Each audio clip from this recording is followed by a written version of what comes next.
이웃에 대하여 거짓 증거하지 말지니라. 세 여자가 믿을 수 없는 남편에 대해서 서로 이야기하고 있었습니다.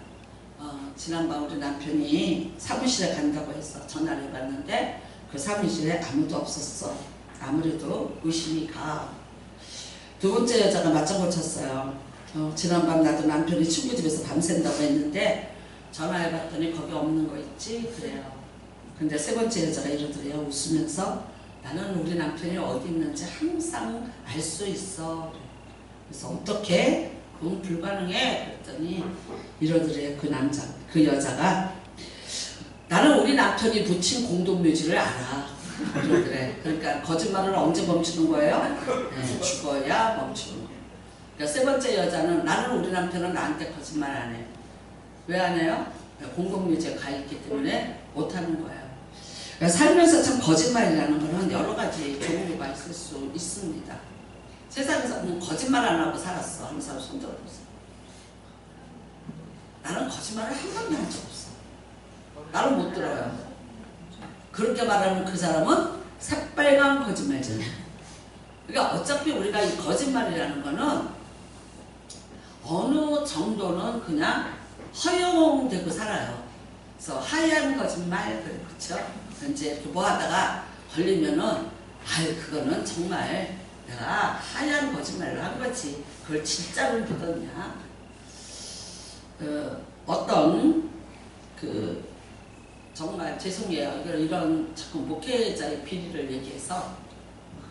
그러니까 저는 여자니까 괜찮아요. 어떤 남자 목사님이 이제 어떤 집사님하고 데이트를 한 거예요. 근데 이게 또 어떤 권사님 돈에 또 발각이 됐는데 그 권사님은 그냥 너무 정의로우신 분이야. 그러니까 이거를 갖다 또 사모님한테 꼴깍하고 또 가서 고발을 했어요. 그러니까 사모님이 이거를 참아야 될지 어떻게 해야 될지 말을 해야 될지 나 밤새도록 이제 고민을 하다가 결론을 못 내고 있는데 이 목사님이 알았어요. 진짜로 들켰고 그 권사님이 고발을 했다는 걸. 왜 그러냐? 살다 보니까 눈치라는 게 있잖아요. 오늘 우리 사모가 저렇게 한숨을 쉬고 돌아눕고 자꾸 저러는 걸 보니까 내가 들켰구나. 그래서 그 목사님이니까 여보 이리 와보세요. 그러고는 침대 밑에서 무릎을 꿇었대요. 내가 지금부터 당신한테 고백할 게 있다. 네, 그 사모님이 이러셨대요. 가만히 있어. 조금만 기다려줘. 지금 말하지 말고 조금만 기다려봐. 나 생각 좀 하고. 그러더래요. 그러니까 둘이 그 침대 밑에서 어색한 침묵이 흐르는 거예요. 그랬더니 그 사모님이 그래서 이러더래요. 차라리 말 하지 마. 내가 알아서 생각할게. 만일 당신마저 입으로 시인을 해주면 그러면 나는 정말 그 다음에 내가 어떻게 해야 될지를 모를 것 같아. 여러분 이거 실화예요. 제 주변에 있었던 분의 이야기예요. 그랬더니 그 목사님이 이러시더래요. 나는 그래도 또 다음 주에 설교를 해야 되니까 당신한테 고백을 하고 싶어. 그랬더니 그 사모님이 그것도 당신의 이익이야. 나한테 고백하고 벗어나면 당신은 가볍겠지. 그런데 그거를 받아들이고 난 이후에 나는 나의 결정이 너무 무서워. 그러니까 지금은 내가 준비가 되지 않았으니까 그냥 가만히 좀 있자. 나도 기도할 테니까 당신도 기도해라. 그리고 시간이 지난 다음에 서로 앉아서 얘기하자. 나중에 그 사모님한테 여쭤봤어요. 왜 그랬냐? 왜 그렇게 고백한다는데 받아주고 용서해야 되는 거 아닌가? 아니, 용서할 수 없을 것 같아서. 그 다음에는 알고 산다는 게 더 비참할 것 같아서. 차라리 우리 남편이 끝까지 아니라고 해주면 내가 그 거짓말을 해도 의지하고 그냥 살 수 있을 것 같았어. 근데 어떤 게 잘한 건지는 모르겠어. 두 가지예요.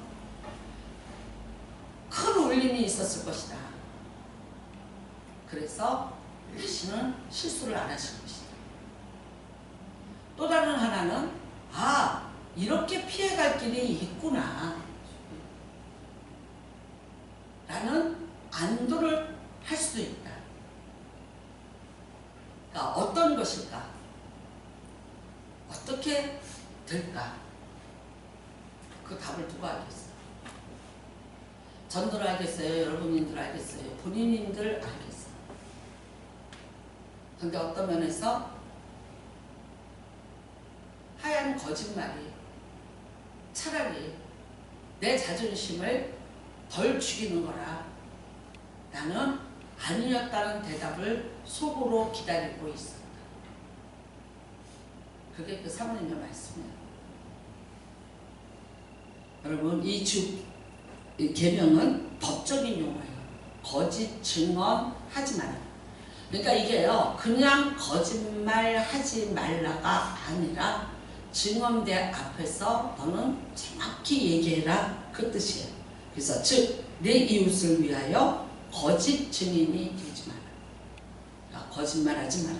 자, 거짓말에는요 네 가지로 나눠봤습니다. 첫 번째는 물론이래요. 악의에 찬 거짓말. 이건 정말 나쁜 거죠. 요즘에 유튜버들 사람들 막 죽입니다. 그래서 이제는 검찰에서도 칼을 뽑았습니다. 거짓을 유포하는 자까지 벌금을 때립니다. 그것을 받아서 바로 어떤 사람한테 전달했어요. 그러니까 정말 조심하세요. 재수 없이면 무작위로 걸립니다. 그럼 벌금이 최대한 3천만 원까지 갈 수 있고요. 징역, 나는 벌금도 싫어. 저 사람 징역 살게 해. 그러면 징역 살게 할 수 있어요. 왜냐하면 너무나 수많은 사람들이 그 악의에 찬 비방, 거짓에 너무나도 괴로움을 당하고 목숨까지 다 포기를 하고 그 다음에 그 거짓이 진실같이 놔두니까. 저는 어떤 정치가들이 쏙닥거리는데 그 소리를 어떤 기자가 듣고 말하는 얘기를 들었어요. 이거 진짜인지 아닌지 아직 몰라. 일단 퍼뜨려. 일단 퍼뜨리고 봐. 진짜든 가짜든 그거 문제 아니야. 일단 퍼뜨려. 그러니까 일단 퍼뜨려서 뉴스 한 방 때려. 어떻게 쓰든지. 그러면 어떻게 된다? 그 사람 얘기를 그런 일이 있었다는 것을 다 보내는 거죠. 그러니까 진짜인지 가짜인지 그거 별 의미 없어. 내 상대방의 정적을 죽이기 위해서 그거 해도 돼. 빨랑 뉴스만 타게 해. 하는 거를 어떤 기자가 몰래 그거를 듣고 그거를 방송에서 얘기를 했어요. 여러분 세상이 이렇게 무서워요. 그 다음에는요 유머를 위한 거짓말이 있어요. 그러니까 뭐 예를 들어서 웃음을 주기 위해서 하는 것이에요. 가볍죠.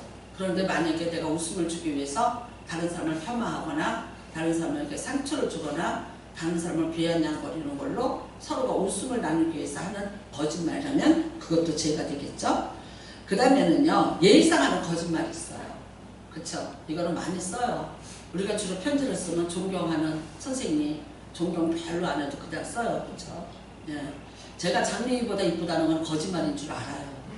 근데 그냥 서로가 피차가 위로하려고 해요. 그러니까 이거는 그냥 살면서 예의상 서로가 주고받는 거니까 이런 것 가지고 뭐라고 얘기할 거는 없습니다.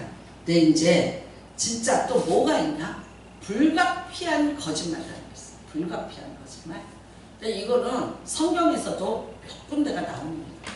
제가 이제 대표적인 걸로 세 가지만 말씀을 드리려고 합니다. 자, 출애굽기 1장 15절에 보면 두 산파의 이야기가 나옵니다. 이스라엘의 아이들이 너무너무 많이 나오고 그 다음에 잘 커요. 왜 그러냐면 애굽은 상대적으로 같이 인척끼리 결혼을 했어요. 그러니까 우세막적으로 굉장히 뭐랄까요? 출산율이 낮고 그 다음에 이제 또 이제 조금 안 좋은 그런 아이들이 많이 나왔어요. 그래서 심지어 바로의 그 연대기를 보면 안질배가 그렇게 많았다고 그래요. 그래서 석상을 이집트에 가면 세워놨는데 정말 안질배의 석상들이 많이 있는 걸 봐요. 근데 이스라엘은 어떻게 해요? 하나님이 복을 주시는 거예요. 그러니까 숫자가 많아졌어요. 이것이 바로에게 근심이 되었더라 그래요. 왜 그러냐면 노예로 부리고 있는데 이 사람들의 숫자가 많아지는 거는 노예의 숫자가 많아져서 우리에게 좋은 것인데 어느 선을 넘어가면 이들이 어떤 데모를 일으키고 봉기를 일으키면 우리나라가 위험해질 수 있다는 위협을 느낄 만큼 되는 거죠. 하나님은 분명히 이 출애굽 1장에서 생육하고 번성하고 땅에 충만하게 만들기 위해서 이 출애굽으로 보내신 이유는 여기에서 70명이 200만 명이라는 숫자가 되어서 하나님이 건설하고자 하는 하나님이 통치하는 나라 이스라엘을 만들기 위한 과정이에요.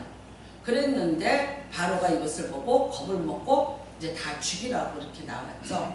근데 그때 어떻게 합니까? 십부아와 부하가 이 아이들을 살려냅니다. 그러다가 결국 이게 잡혀서 누구 앞에까지 갔냐? 바로의 앞에까지 갔어요. 여러분 그 당시 바로는 살아있는 신이에요. 근데 그 앞에까지 갈 만큼 이 문제는 굉장히 심각한 문제예요. 바로 입장에서. 그래서 불러왔어요. 너 다 죽이라 했는데 왜 살려줬냐라고 말했어요. 근데 그때 뭐라고 얘기하죠? 이 히브리 여자들은 건강해서 내가 도착도 하기 전에 이미 아이를 낳아서 감추었나이다. 새빨간 거짓말. 근데 어떻게 해요? 이 사람들을 통해서 이 두 여자 산파를 통해서 이스라엘의 죽어갈 생명들이 살아나게 된 거예요. 많이 살게 된 거예요. 그래서 하나님이 어떻게 하셨냐면요. 그들을 복을 주셨고요. 그리고 그 산파들을 형통케 해주셨다고 말씀하고 계셔요. 그러니까 이들이 말한 그 하얀 거짓말, 오히려 이것이 하나님의 계획에 함께 같이 가는 그리고 협조하는 거짓말이 됐던 거예요. 그러니까 뭡니까? 여러분 죽이는 거는 부당한 거예요. 생명을 죽이는 건 부당한 거예요.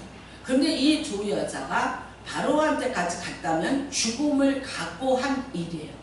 내 죽음을 각오하고 그래도 내 민족을 살려내겠다는 그런 신앙이 이 사람들로 하여금 이런 거짓말을 하게 한 거예요. 그러니까 이것에 대해서 하나님은 복을 내려 주셨다고 말씀하고 있습니다. 그 다음에 또 우리가 보면은요, 여호수아 3장의 기생라 정탐꾼들을 감춰줬습니다. 왜 감춰줬습니까? 알고 있습니다. 이 여리고가 망할 것이고 저기 출애굽해서 오고 있는 저 사람들이 반드시 이곳을 치러 올 것이고 그 다음에 여기는 질 것이고 이거를 너무나도 잘 알고 있는 거예요. 이게 말하자면요, 라합이 어떤 기생이면요, 정치 기생이에요. 그러니까 예를 들어서 옛날에 우리 삼천각에 있던 분들은 그분들은 나라의 정세를 다 듣고 알고 있었잖아요. 조언까지 했다고 그러시더라고요. 그것과 마찬가지로 라합은 성문 위에 있는 그런 말하자면 그 집이에요. 그러니까 오고 가는 사람들이 거기에 있었고 뿐만 아니라 사람들을 재판하는 장로들이 어디 있었냐? 그 성문 위에 있었어요. 그래서 성으로 들어오는 사람, 나가는 사람 실시비비를 그 위에서 재판을 했어요. 그러니까 이 라합은 바로 성문 거기 위에 살면서 바깥 세상을 볼 수 있었고요. 바깥에 대한 정보를 제일 먼저 입수할 수 있었고 그 다음에 이 일들이 어떻게 되어져 가는가를 알 수 있는 깨어있는 여자였어요. 그 다음에는요, 정확히 살 길을 자신은 이미 찾아서 갖고 있었던 여자예요. 그러니까 정탐꾼들이 왔을 때 제주고 3대 속에다 숨겨줬습니다.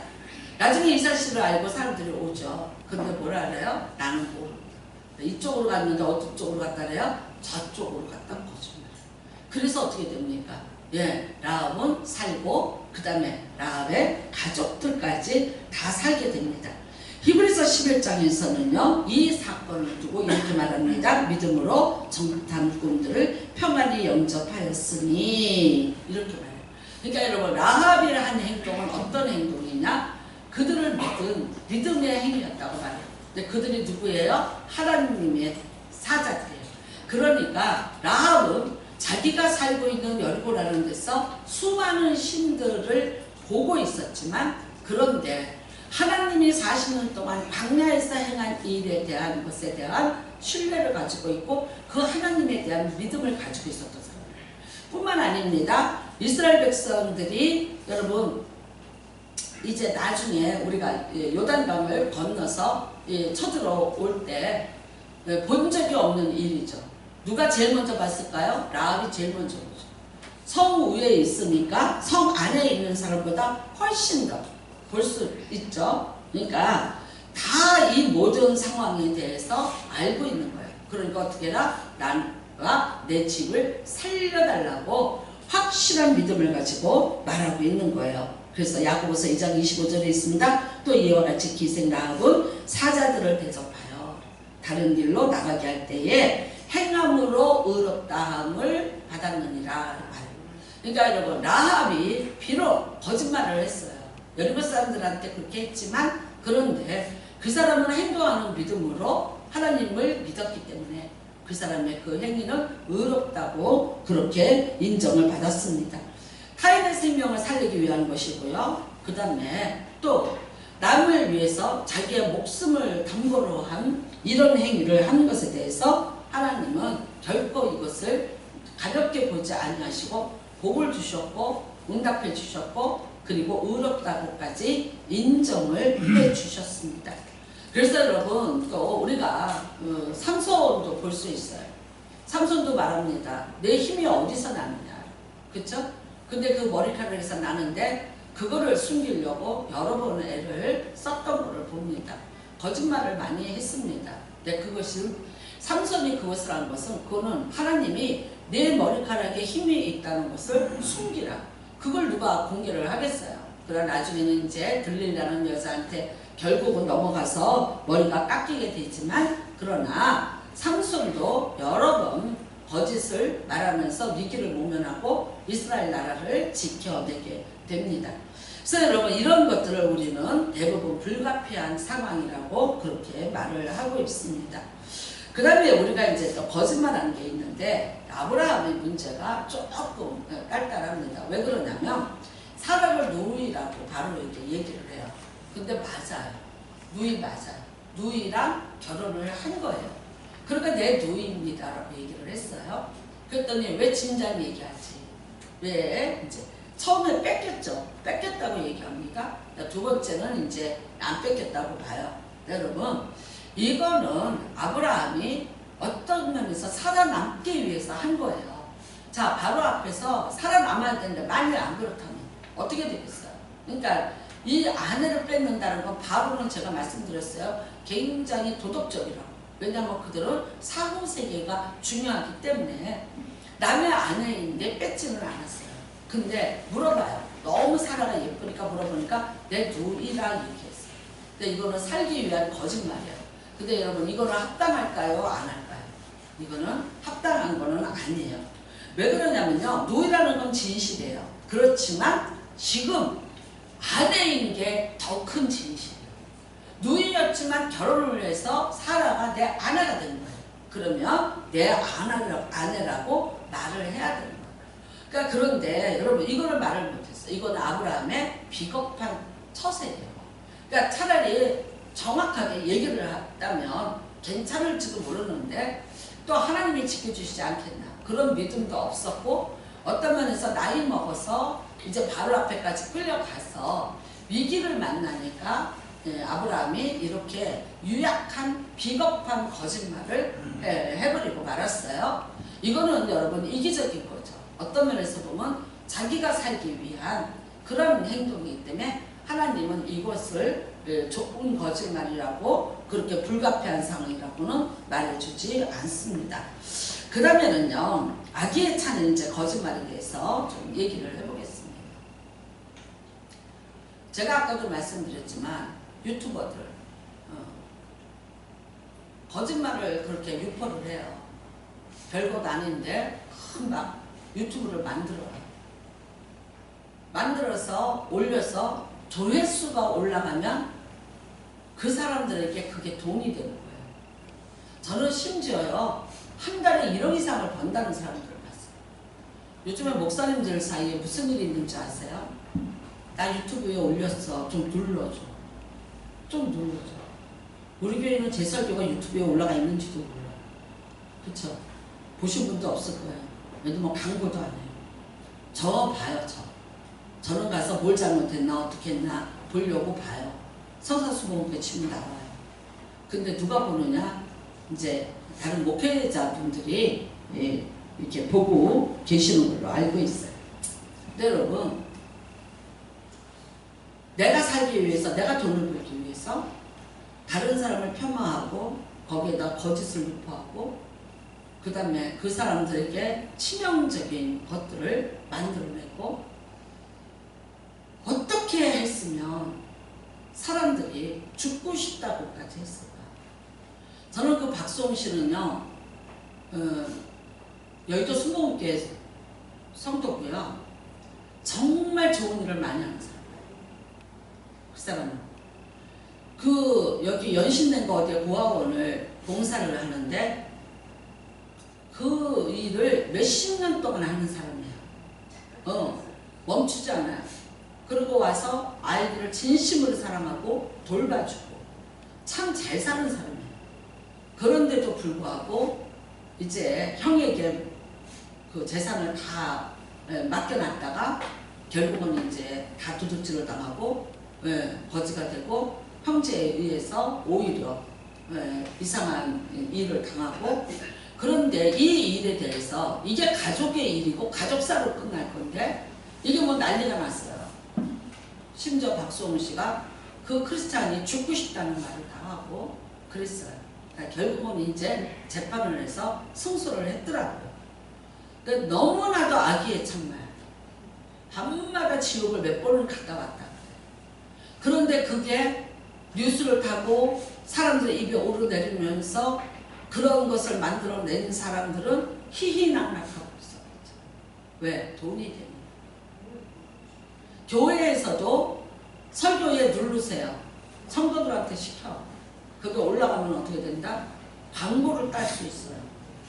그러면 그 광고 회사로부터 광고비를 받아요. 그러니까 지금 그걸 어떻게 하냐? 목사님들끼리 보지도 않고 꾹꾹 눌러주는 거를 하자고 하는 분들이 있어요. 여러분, 이거는 너무나 잘못된 거예요. 이런 짓을 하면 안 되는 거예요. 이런 악의에 찬 것들. 우리가 성경에 보면요, 악의에 찬 것들이 너무나 많은데 그 중에서도 어떤 게 있냐면 나봇의 포도원 사건이 있어요. 열왕기상 21장에 나옵니다. 아합이 갑자기 나봇이 갖고 있는 포도원을 갖고 싶어요. 그런데 그게 바로 왕궁 옆에 있었어요. 그거를 뺏으려고 해요.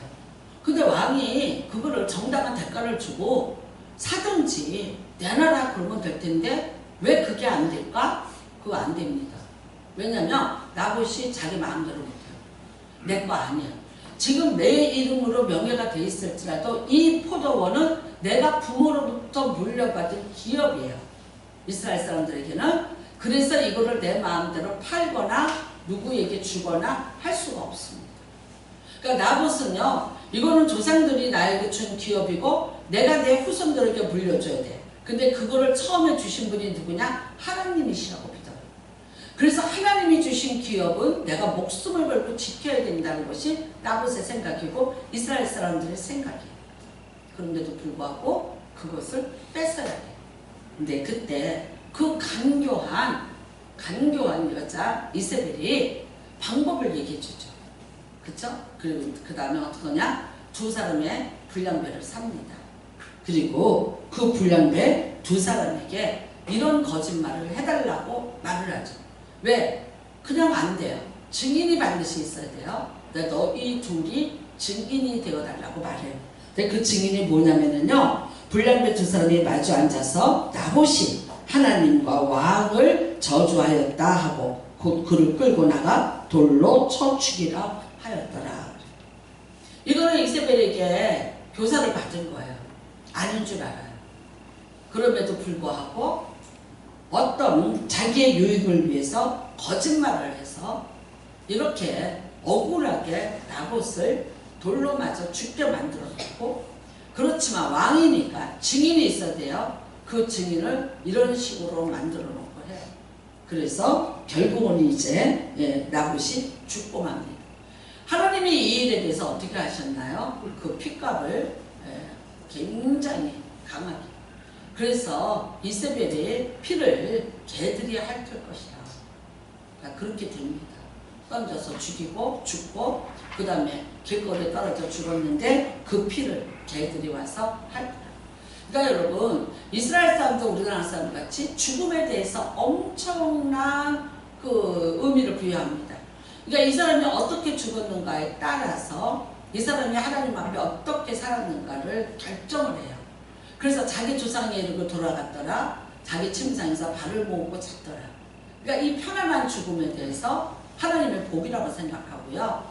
그 다음에는요, 우시아 왕같이 하나님 앞에 범죄해서 운동병이 걸려서 이랬을 때 어떻게 해요? 자기 열조에게로 돌아가지 못한다.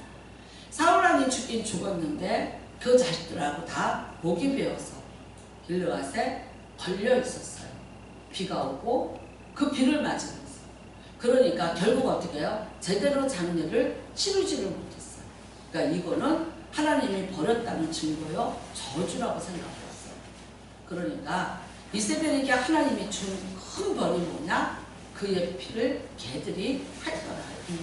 그래서 여러분, 남을 비방하는 것, 이런 일들은 하나님이 그것을 그냥 두지 않는다는 거예요. 그래서 이거는 특별히 험담입니다. 그래서 에베소서 4장 25절에 보면 그런즉 거짓을 버리고 네 이웃과 더불어 참된 것을 말하라. 그러니까 여러분, 거짓으로 말해요.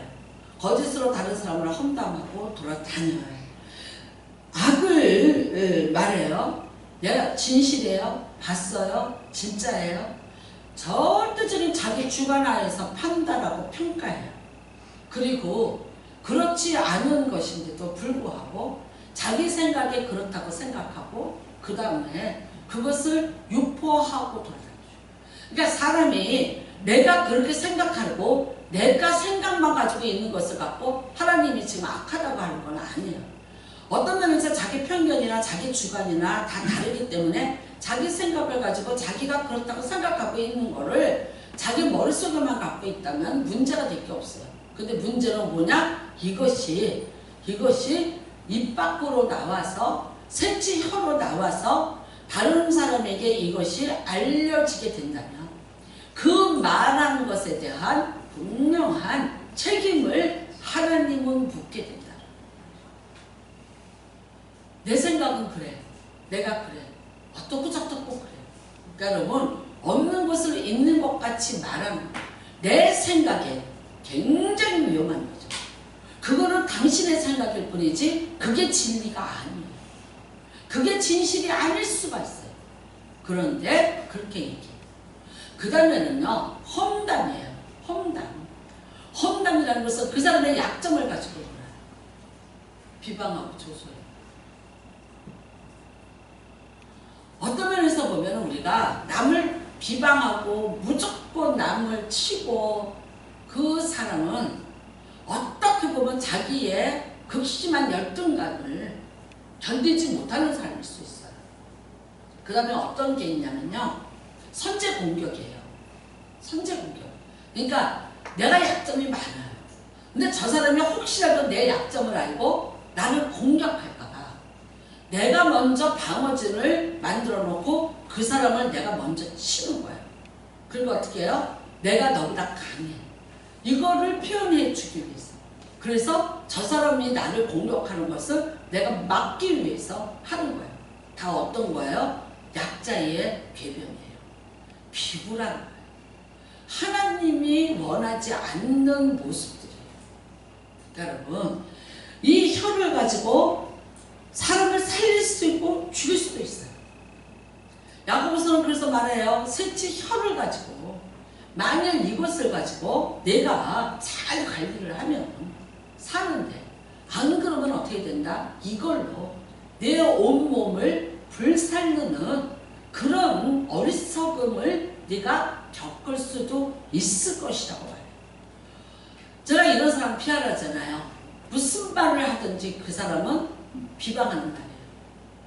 무슨 말을 하든지 긍정이 아니라 부정적인 사람. 어떤 말을 해도 부정이에요. 부정에는 두 가지예요. 남을 비방하는 것과 남을 하대하는 것. 자기의 우월을 강조하기 위해서 다른 사람을 깎아내리는 것. 그 다음에 무조건 험담부터 갖고 들어가요. 어떤 말을 하든지 그거를 정상적인 생각을 가지고 그 말을 받아들여서 그 말을 다시 해석을 해서 그 말로 인해서 이 문제가 잘 해결되도록 하는 최선의 방법을 만들 줄 모르는 사람. 모르잖아요. 모르는데 왜 비방부터 하고 들어가요? 처음 보고 비방부터 해요. 그게 아니라 이런 일이에요. 이래서 그렇게 한 거예요. 그거 알지 못했잖아요. 그런데 왜 그러지? 왜 그렇게 하지? 비방부터 해요. 나중에 보면 엄청난 부끄러움이 와요. 왜냐하면 내가 너무나 모르고 있다는 거예요. 여러분, 우리가 베드로전서 3장 10절에 보면요, 생명을 사랑하고 좋은 날 보기를 원하는 자는 혀를 금하여 악한 말을 그치고, 부부간이든지 성도간이든지 친구간이든지 교육자간이든지 일단은 비방부터 따놓고 얘기해요. 이거는 여러분, 그 사람이 어떻게 보면 습관, 질투, 여러 가지 마이너스적인 일들이에요. 그런 일로 그래요. 그래서 내가 나를 보호해야 되고, 내가 내 낮은 것과 내 어떤 열등의식을 내가 어떻게 쓰든지 이걸 끌어올리고 카바를 한다는 방법이 그거예요. 굉장히 이거는요, 말하자면 아주 형이학적인 방법이에요. 차라리요, 나 잘못했어. 나 그것밖에 안 돼. 그렇게 시작하는 거예요. 저는 졸업을 할 때 조용기 목사님이 이런 말씀하셨어요. 졸업식에서 다른 말씀한 건 다 안 들려. 이 말 한마디만 남아요. 팔푼이가 팔푼이치 했으면 다 한기라. 너무 잘하려고 하지 마라. 착각하지 마라. 너희들 지금 나가면 팔푼인기라. 여러분, 이 말씀 한마디가요, 내가 목회를 하는 동안에 나를 살리는 말씀이에요. 어떤 말을 들어도 내가 어떤 때는 화도 나고 어쩌고 저쩌고 했는데 가만히 앉아서 생각해보면 마치 하나님의 음성처럼, 친정아버지의 음성처럼 따뜻하게 들려와요. 너 원래 팔푼이야. 그래서 팔푼이래잖아. 됐어. 다 하는 거야. 그걸로 끝이. 그 말이 참 위로가 돼요. 여러분, 우리가 완벽한 사람을 만나고 잘난 사람을 만나고 대단한 사람을 만나서 대화를 하고 얻는 어떤 시너지 효과보다는 부족함을 얘기하고 자기의 약점을 오히려 자랑하고 내가 어떻게 해서 나는 어떤 사람이야를 솔직 담백하게 얘기하는 좀 사람을 만나면요, 오히려 공감대가 형성이 되고 하나가 될 수 있고, 그 다음에는요, 그렇게 말하는 그 사람을 오히려 신뢰할 수 있어요. 훨씬 좋은 것들을 많이 갖고 오는 거예요. 그러니까 우리가 이 땅에 살면서 어떤 것이든지 진짜가 아닌데 거짓으로 나를 유포할 필요도 없는 것이고, 다른 사람에 대해서 알지도 못하는데 그거를 또 말해서 나는 진짜인 줄 알고 말했는데 그것이 나중에 거짓이 됐어. 근데 여러분, 내가 한 그 말이 나가서 돌아다니다가 엄청난 말로 변해서 침소봉대가 돼서 어떤 한 사람의 평생의 가슴에다 못을 박을 말이 됐다면 그 책임 누가 지게? 이게 그냥 우리가 입이 열렸으니까 말할 수 있으니까 어떻게 얘기를 해도 그 얘기가 뭐 나는 지금 그렇게 얘기하고 나서 참 좋아. 속이 시원해. 기뻐. 나 지금 좀 화가 풀렸어. 편하네. 그 다음에 내가 말 한 번씩 먹였어. 너 나한테 당했지? 응? 내가 누군지 알지? 뭐 이런 식 위협? 여러분, 이거는 굉장히 유치한 거예요. 나는 이 세상에 살면서 사람을 혼자 살 수 없다. 더불어서 같이 가야 된다. 그 다음에는요, 내가 어떤 사람이 나를 선택해서 함께 하자고 손을 잡아줘야 이 험한 세상에서 버팀목을 찾고 내가 또 기댈 틈을 찾고 그러면서 함께 같이 뭔가를 성취하면서 갈 수 있는 거예요. 어떤 사람일까요? 나는요, 연예인 중에 김종민이를 좋아해요. 김종민을. 근데 함께 사는 분이 이러더라고. 너는 저 바보 같은 애를 왜 좋아하니? 그래서 제가 뭐라는지 아세요? 바보라서 좋아. 김종민이 아무것도 아니에요. 정말 아무것도 아니에요. 근데 왜 살아남는지 아세요? 방송 대상까지 받았어. 누가 키우는지 아세요? 유재석이 키워요. 유재석. 왜 그러겠어요? 절대 유재석이 앞을 안 가요. 앞서가지 않아요. 오히려 유재석이를 빛나게 돋보이게 해주는 역할을 누가 합니까? 에? 김종민이가 해요. 유재석이를 선택한 PD가 이런 말을 하더라고요. 군대에 같이 있었대요. 유재석이랑. 근데 유재석은요, 사람들끼리, 군인들끼리 싸운대요. 저녁에 밥 먹고 와서 취침 시간 되기 전에 얘기를 하다가 남자들끼리니까, 젊은 애들끼리니까 막 이제 우격다짐이 일어난대. 그러면 그때 일어나서 이거를 정리를 시켜주는 사람이 유재석이었대. 가만있어 봐, 가만있어 봐. 그리고 별명이 메뚜기잖아요. 메뚜기처럼 이렇게 뛰고 저렇게 뛰면서 팔딱팔딱 거리면서 요 사람을 갖다가 화를 가라앉히고 요 사람을 갖다가 화를 가라앉히고, 그 다음에 어떻게 하느냐? 다 둘러 앉아서 모든 사람이 서로의 이야기를 할 수 있도록 그 순서를 정해서 회의로 만들어서, 싸움을 회의로 만들어서 그거를 이끌어가서 박수치고 격려하면서 자게끔 만들더라고요. 이거를 그 군대에 있는 사람이 봤어요. 근데 그 사람이 PD가 된 거예요. 그리고 유재석이 찾은 거예요. 그 사람은 연봉 얼마인지 모르시죠? 1년에 버는 돈. 아이돌한테가 30억 이상이라는 거예요. 유재석이가 1년에 버는 돈이 30억이 넘는데요. 좋은 일 많이 하고 있다고 그러더라고요. 근데 여러분, 그 밑에서 살아남는데 거만하고 그거를 따라 먹으려고 들고 그거를 제끼고 하려고 하는 것이 아니라, 어떻게 하면 함께 더불어서 이 프로를 살릴까? 어떻게 해서 우리가 이 프로를 같이 살아서 공존해서 갈 수 있을까? 그거를 어디 가든지 양념처럼 들어가서 그 역할을 어리석게 잘 해내는 사람이 김종민이라고.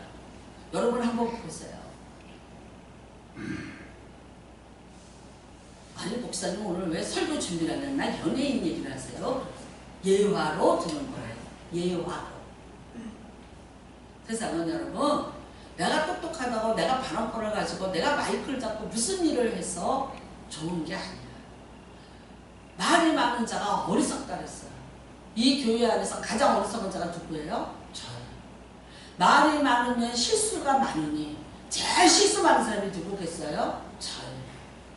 네, 저는 어쩔 수 없이 이걸 자꾸 얘기해야 되지만 여러분들은 행여라도 어디서라도 하나님이 듣고 계십니다.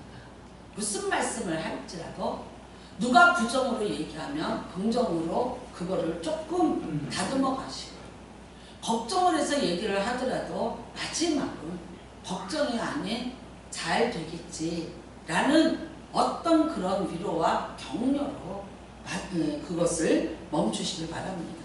자, 여러분, 이제 이 거짓의 정체를 우리는 알아야 돼. 그냥 거짓말해, 그게 습관이야, 어쩌면 살아남기 위해서 그러는 걸 거야 등등 많이 얘기할 수 있는데, 성경에서는 이 거짓을 뭐라고 얘기하냐? 마귀라고. 그러니까 여러분, 거짓은 뭐예요? 마귀의 압이에요. 이 이야기가 요한복음 8장 44절에 나와 있습니다. 마귀는 거짓의 압이요 너희는 너희 압이 마귀에서 났으니. 누구 보고 하는 겁니까? 바리새인들 보고 하는 얘기예요. 예수가 메시아인 거 알아요. 근데 거짓말하고 있어요. 죽이려고 들어요.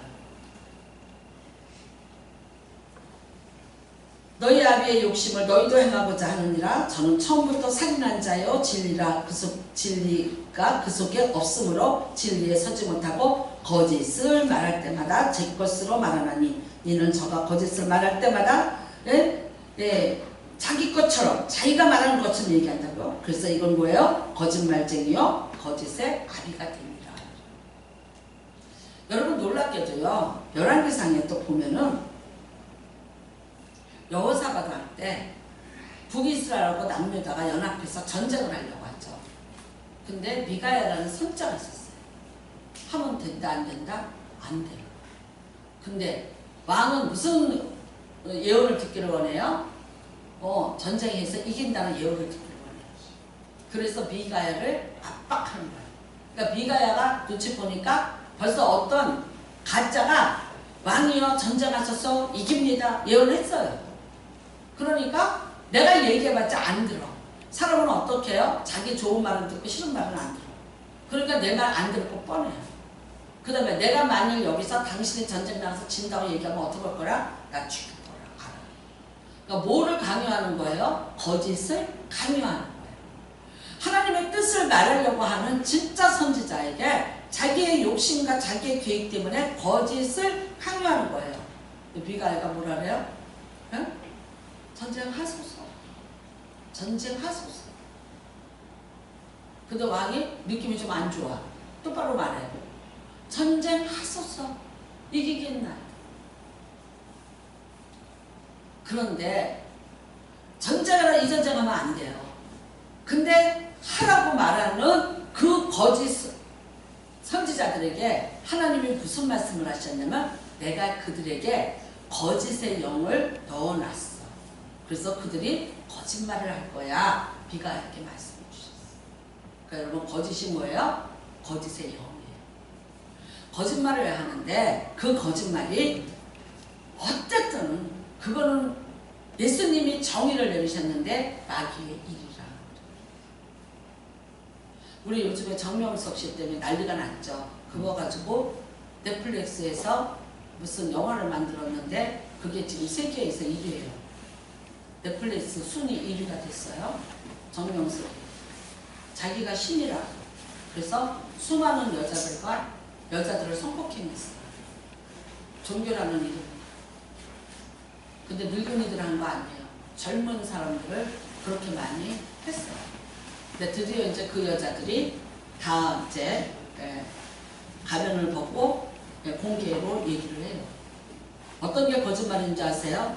진실인데 말 못하는 거 거짓말이에요. 못 들은 척 아닌 것처럼 하고 있는 거 거짓말이에요. 그런데 그 사람들이 드디어 그 여자들이 자기 인생을 걸고 얼굴을 내놓고 그 정명석이한테 당한 거를 얘기를 해요. 거짓말쟁이였어요.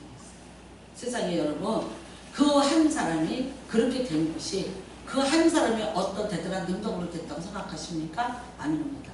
사람이 할 수 없는 일을, 사람이 상상할 수 없는 일을 해내는 것은 바로 마귀가 그 속에서 같이 역사를 했기 때문에 그런 일이 일어나게 되는 것입니다. 그래서 여러분 정말 자기 양심의 화인을 맞아서 외식함으로 거짓말하는 자들이라 그랬습니다. 예전에 클린턴 대통령이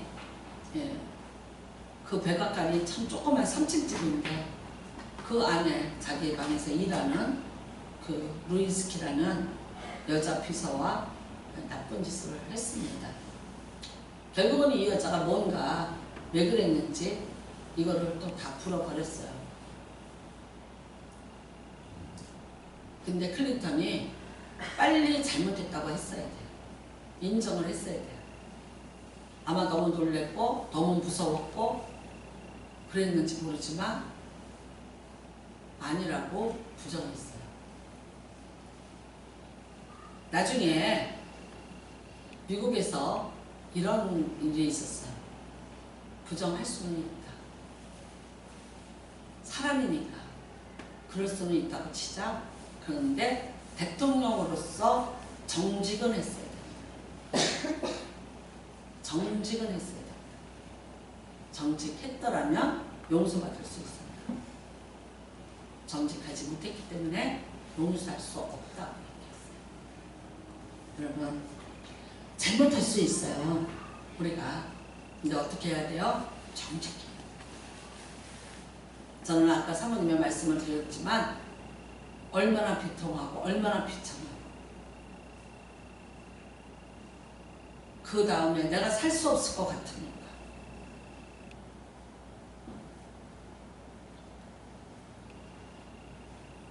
그 목사님이 사모님이 그 얘기를 밖으로는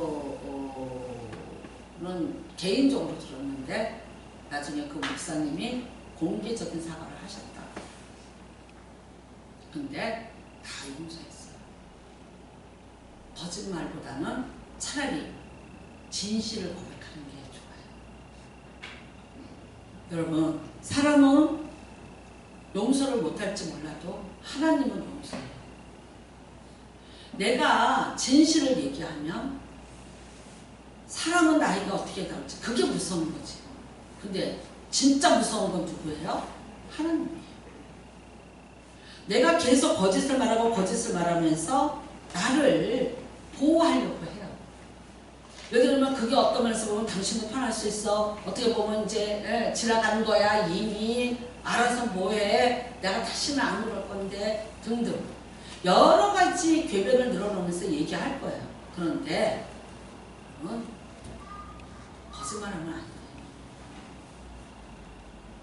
난 안 했어 라고 얘기해요. 하나님 앞에서. 하나님 앞에서 정확히 얘기했어요. 나는 안 했어. 사람은 속아줄 수 있을지 모르지만 하나님은 간과하고 넘어가지 않으시오. 그러니까 여러분, 그 목사님이 공개적으로 사과를 해요. 내가 잘못했다. 내가 실수를 했어. 우리 사모의 마음을 아프게 했어. 아버지로서 부끄러운 짓을 했어. 목사로서 부끄러운 짓을 했어. 모든 성도들이 다 용서를 하고 그 다음에 격려를 해요. 여러분이 아시는 강남의 S교회, 그 교회 담임 목사님이 죄를 졌어요. 근데 그 목사님 그 교회에서 안 쫓겨났어요. 왜 그런지 아세요? 시인했어요. 장로들 앞에서 무릎 꿇고 잘못했다고 다 시인했어요. 그 다음에 새 목회자가 올 때까지만 하고 다 이 교회에서 물러나겠습니다라고 얘기했어요. 근데 어떻게 하셨는지 알아요? 거기 장로님들이 새 당회장을 미루면서 모셔오지 않았어요. 그분 멋지게 정년 퇴임하셨어요. 용서의 은혜를 받은. 왜 그랬어요? 숨기지 않고 진실하게 말했기 때문에 용서받은. 하나님 앞에도 용서받고 사람에게도 용서받고 자기도 명예롭게 은퇴를 하는 거예요. 맞아요. 사람은 실수할 수 있어요. 잘못할 수 있어요. 여러분, 하나님 앞에서도 정직하게 고하시고 용서받으세요. 그런데 사람 앞에서도 거짓말하지 마세요. 거짓은 2번 죽이는 거예요. 진짜 죽이는 거예요. 그 다음에 어떤 결과가 오든 어떻게 되든 용서를 구하는 자는 그것 생각하지 말고 내가 이 죄를 용서를 받아야겠다는, 내가 진짜를 말해야 되겠다는, 그리고 하나님 앞에서도 내가 용서를 받아야 된다는 거룩한 부담을 가지셔. 내가 하나님 앞에 기도하고 용서 받았어. 뭘 그래? 너는 잘못한 거 없어? 내가 이렇게 된데도 네 책임도 있지. 여러분, 우리는 하와처럼 아담처럼 얼마든지 변명할 수 있어. 근데 그 변명이 다 나쁘냐? 다 틀렸냐도 아니야. 어떻게 보면. 근데 하나님은 간과하고 하지 않았어요. 하나님을 같이 믿고 하나님의 형상을 같이 갖고 있어요. 상대편이 이 문제로 인해서 괴로움과 공감이 있다면 2번 죽이지 말고 차라리 진실을 말하고 진실을 믿게끔 행동하고, 그 다음에 용서받은 자로서 하나님의 의를 가지고 그 다음에 살아가는 모습으로 차츰차츰 한순간에 사람이 어떻게 용서했다고 못 뺀 자국이 그게 가라앉나 뻥 뚫려 있는데, 근데 시간이 지나가면서 같이 신뢰가 쌓이면 그 뻥 뚫린 못자국이 메워질 수 있어요. 어쩌면 여러분 그 다음에 상대편도 생각할 거예요. 맞아, 우리가 다 하나님 앞에 빚진 자니까 용서하도록 기도하고 용서의 은혜를 구해서 용서하고 평안을 갖게 그렇게 노력할 거예요. 그래서 내 상대편이 그런 마음을 가지고 용서할 수 있는 마음과 용서한 마음으로 평안을 누리고 살아갈 수 있게끔 해야 돼요. 만일 끊임없는 거짓으로 계속해서 제2, 제3의 살인을 한다면 여러분 그 상대편이 용서할 수 없어. 더 이상 용서할 수 없어. 용서하지 못하는 고통과 그 미움의 죽음 같은 분노를 가슴에 품고 모든 평안과 위로를 받지 못하면서 산자 같으나 실상은 죽은 자 같이 살아가야 돼. 그럼 이건 뭐예요? 제3의 살인이 됩니다.